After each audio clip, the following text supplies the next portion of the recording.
welcome you all with love. And today I'm talking about peace. And the thing about peace, it's just not an external event. It really requires an inner peace to create outer peace. So we're going to take the focus of more inner peace as the pathway to outer peace. Now, when I talk about that peace, I even wrote a book called The Sevenfold Peace, peace with your body, that your body is physiologically at peace with itself. You're eating in a way that helps your energetics become a superconductor of the divine. Peace with the mind. And that's a really big piece of the over program of creating peace. And we'll get back to it, but the power of meditation to create a calm environment is a key for creating overall peace in the world. And we'll get back to that in a minute.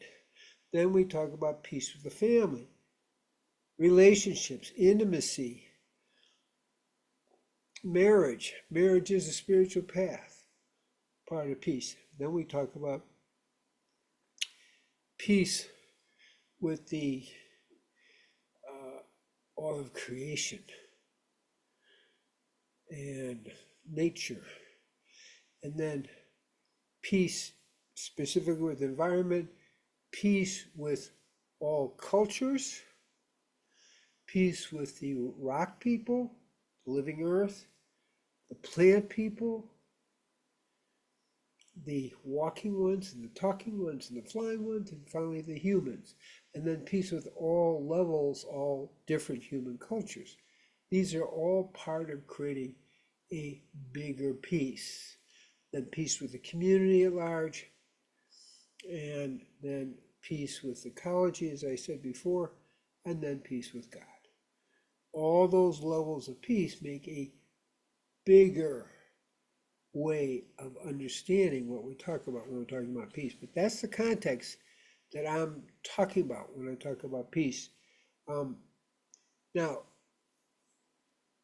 the mechanism for creating peace in the world has already been established. We know that it works. There's been over 300 studies since 1973 that show people work collectively and meditate together, maybe not in the same location, but together at the same time, you actually get peace. You get a drop in the actual crime rate and of murders and killings and all those kind of things. It really works. They did a study with 11 cities where 1% of the population was meditating and 11 cities where they weren't.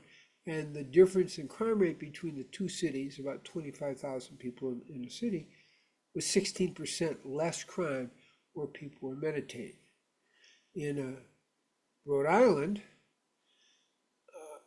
they found that when they brought 350 meditators in, and they found that after 3 months of meditating,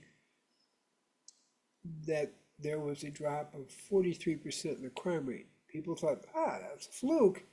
But then they came back the next summer and there was a 49% drop in the crime. And this experiment has been recreated a variety of times. But the point is, when people create a coherent field of peace, it affects everyone around. That's the key to the whole thing. So our work is creating enough people who want to create peace by their lifestyle, by meditating for peace, by visualizing for peace, that we shift the global mind towards peace. Well, how many people is that?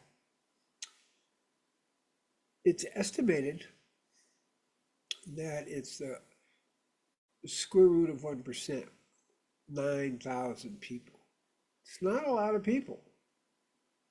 But that's what we need to coherently focus on creating peace, is 9,000 people meditating at the same time to create an elevated frequency of peace. So we do have the way to do it. What's missing? The people. We need enough people who will do this coherently from all backgrounds, races, nations, every different element to bring it together. And that is the good news. In other words, we have a way from inner peace to create outer peace.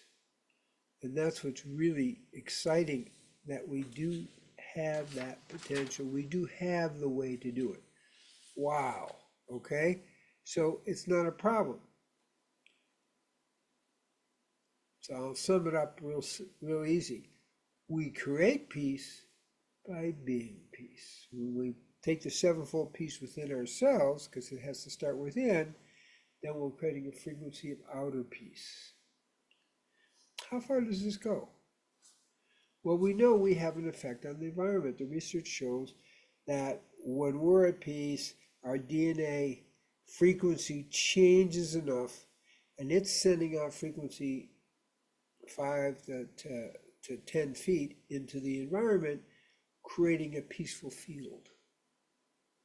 So we do create peace by being peace, literally. And we create peace with nature, literally. And that's really exciting. We have it. We can do it. One thing, we have to choose to do it. Okay?